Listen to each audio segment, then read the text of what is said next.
danger subtil en sous-location professionnelle Airbnb. Alors vous êtes en train de vous dire, mais de quoi vas-tu nous parler, Salah?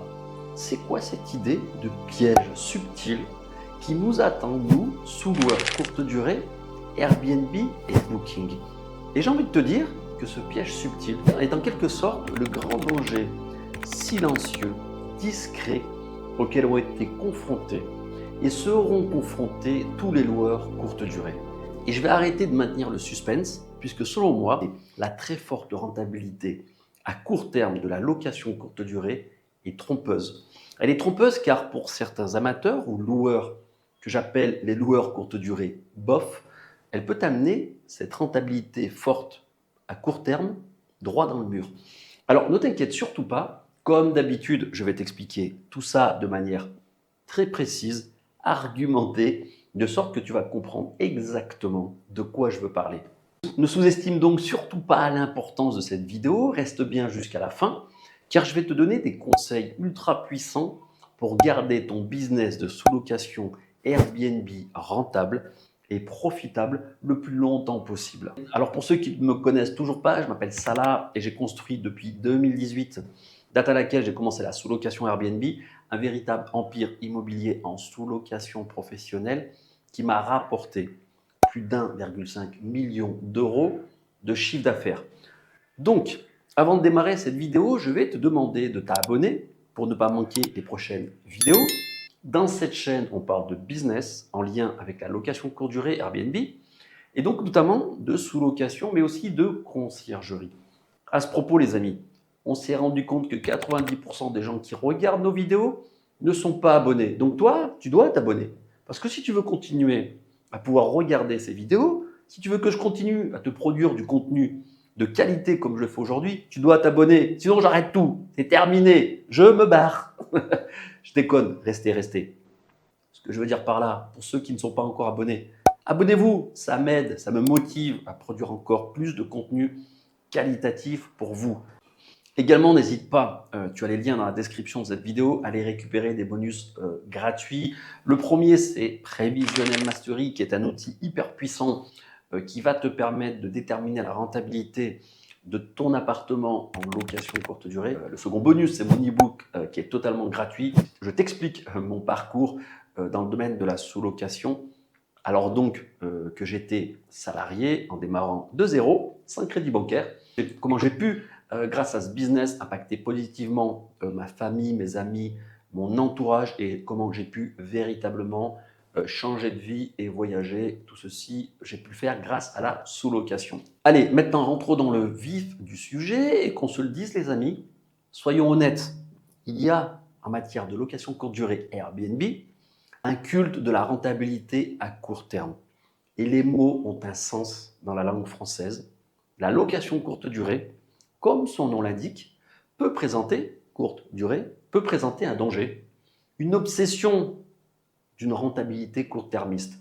Et c'est pour cela, moi, votre modeste serviteur, je t'enseigne comment automatiser ton business de sous-location, mais surtout comment maximiser tes résultats. Et cela en mettant en place plusieurs choses. L'étude de marché, pour trouver un appartement rentable, bien sûr, c'est la base.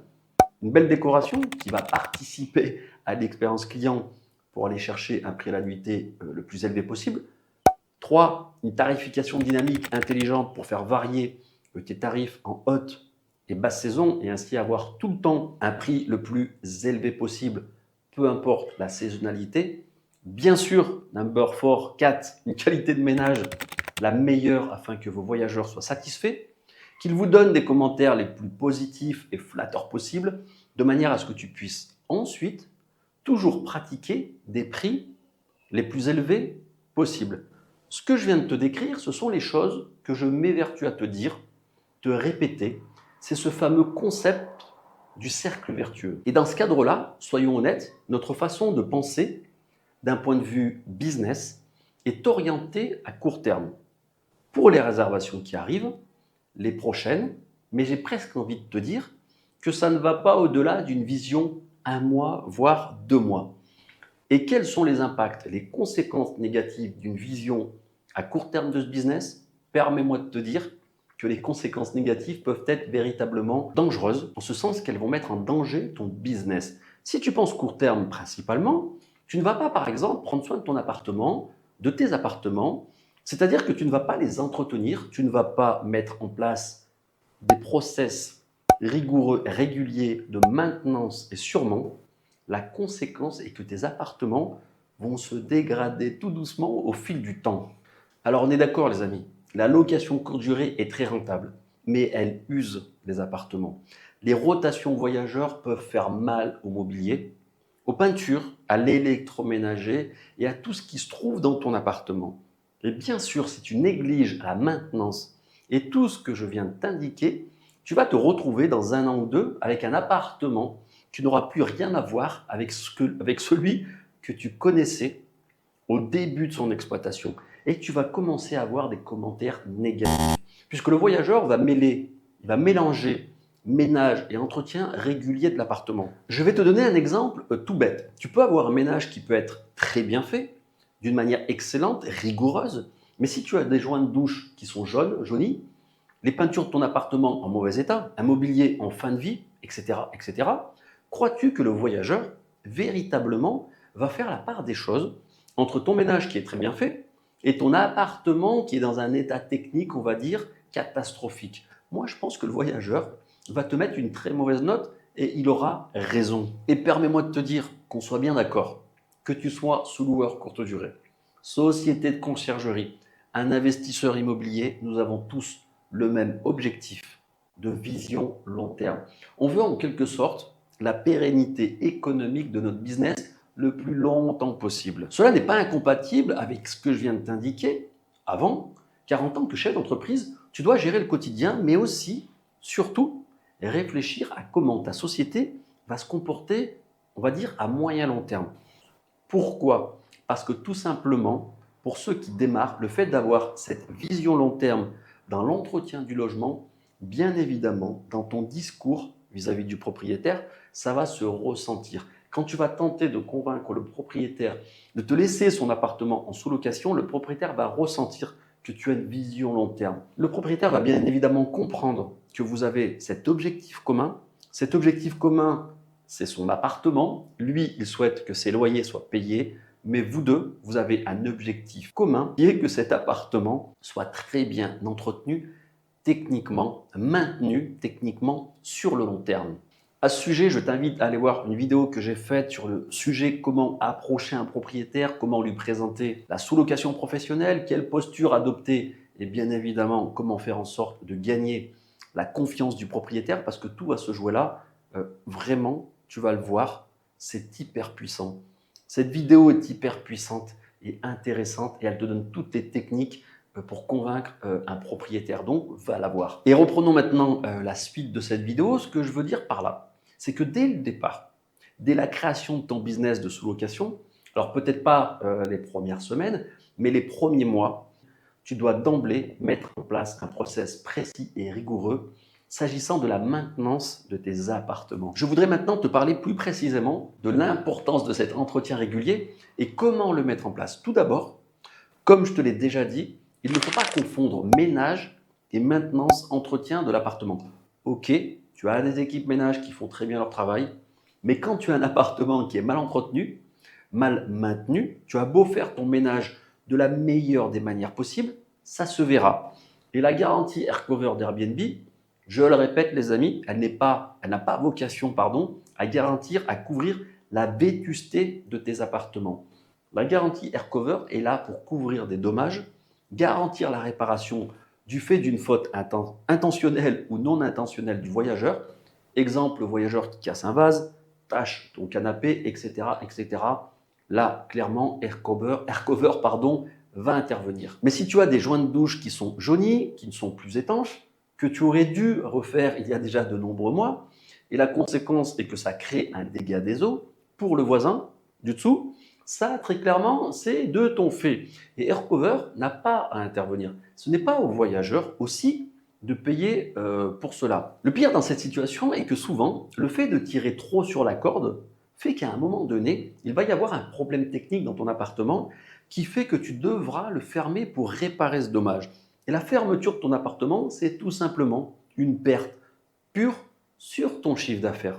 Donc le fait de le maintenir en quelque sorte, ce n'est pas une véritable dépense en soi, c'est simplement un investissement pour maintenir une croissance de chiffre d'affaires de ton appartement, une croissance continue. Dans l'accompagnement Business sous Lock Mastery, on vous met à disposition, pour les membres, tous nos élèves, des tableurs qui leur donnent une trame concrète, précise, avec des notions de durée sur comment mettre en place cette procédure de maintenance des appartements en réduisant les coûts au minimum. Et petite parenthèse les amis, si tu es intéressé par la sous-location professionnelle et que tu souhaites découvrir comment te lancer de la meilleure des manières possibles, j'ai récemment préparé une masterclass complète où je te révèle comment générer un SMIC par mois en sous-location en moins de 90 jours. Alors n'hésite pas à aller voir cette masterclass, tu cliques sur le bouton dans la description de cette vidéo si tu veux découvrir des informations pour apprendre comment signer ton premier bien en 30 jours, comment le placer sur des sites de réservation comme Booking et Airbnb, et surtout, très important, comment scaler ton nombre de biens sans devenir esclave de ton business grâce, number one, à l'automatisation et deuxièmement, à la délégation intelligente. Et reprenons maintenant la suite de cette vidéo. Pour celles et ceux qui ont beaucoup d'appartements, tu peux très bien envisager la possibilité où ce serait ton city manager, ton bras droit en quelque sorte, qui sera en charge dans le cadre des audits des appartements pour voir si le ménage a bien été fait. Dans ce cadre-là, il ou elle, city manager, va en quelque sorte faire une espèce de pré-audit technique pour voir si tout fonctionne bien dans l'appartement. Ça, c'est très important. Et pas besoin de faire ça toutes les semaines. Il peut faire ça, il ou elle, une fois par mois. Il vérifie que la poignée de porte fonctionne bien, par exemple, que le lit n'est pas trop bancal, que tout est bien serré, que les joints de douche, nos fameux joints de douche, soient propres et en bon état, qu'il n'y ait pas d'humidité à tel ou tel endroit, que les peintures ne soient pas trop abîmées, etc., etc. Donc, comme tu peux le voir, souvent, c'est simplement un process à mettre en place. Et dernière chose, les amis, hyper importante, n'hésite pas à solliciter ton propriétaire. Ok, notre discours, c'est de dire au propriétaire, vous ne vous occupez de rien, on assure la maintenance de l'appartement, vous ne serez jamais sollicité, etc., etc. Et c'est vrai. Mais moi, par exemple, j'ai un appartement que j'ai entré en 2018 en sous-location.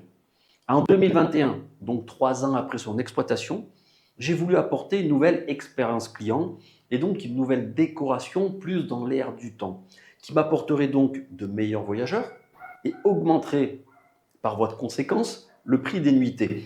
Eh bien, figure-toi que j'ai sollicité le propriétaire, que je lui ai dit que ça fait déjà 3 ans que j'exploite son appartement et que je ne lui ai jamais demandé ne serait-ce que 1 euro. Que d'habitude, lui, vu que c'est un studio, tous les ans, il est obligé de mettre un petit coup de peinture à chaque changement de locataire. Donc, il peut bien, au moins au bout de 3 ans, m'aider un petit peu à participer à une petite rénovation de son appartement. Je te rassure, c'est pas grand-chose. De la peinture par là, un papier peint sympa sur un mur. On reprend les fameux joints de douche. Là, pour le coup, il y avait un meuble dans cet appartement. Il y avait un meuble de salle de bain qui était vraiment en mauvais état. J'ai fait un deal avec le propriétaire. Il a payé le meuble et moi, de mon côté, j'ai payé le montage. Et après ce rafraîchissement, l'appartement a dû prendre, grosso modo, 20% de chiffre d'affaires en plus. Donc, tu vois, n'hésite pas à solliciter le propriétaire, car pour lui, tu lui as fait économiser de l'argent. Alors, ne le fais pas au bout de 6 mois, bien sûr. Tu vois, moi, je l'ai fait au bout de 3 ans. Donc, il y a une certaine cohérence dans l'approche vis-à-vis du propriétaire. Et bien sûr, les amis, ceux qui sont en conciergerie, c'est encore plus simple de demander au propriétaire de faire un rafraîchissement de l'appartement, car tu n'es que prestataire, tu n'as pas les mêmes liens juridiques qu'un sous-loueur professionnel, donc le propriétaire sera encore plus réceptif. Et voilà les amis, tu sais maintenant quel est ce danger subtil qui guette tous les loueurs courte durée, et bien évidemment la nécessité pour toi d'avoir cette vision long terme qui fera que tu vas tenir dans le temps, comme moi j'ai pu le faire avec ma société Apart'in Toulouse qui existe depuis 2018. Encore une fois, n'hésite pas à aller voir la masterclass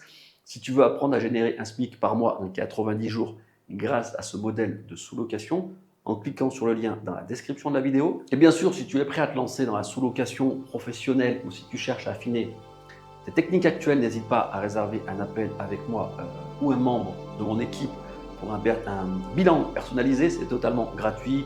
Ensemble, on peut regarder un petit peu, élaborer un plan d'action, regarder un peu tes objectifs et quels sont tes besoins. Clique sur le lien dans la description de la vidéo pour réserver ton appel. Là aussi, c'est totalement gratuit. Comme d'habitude les amis, c'était Salah et je vous dis à la prochaine.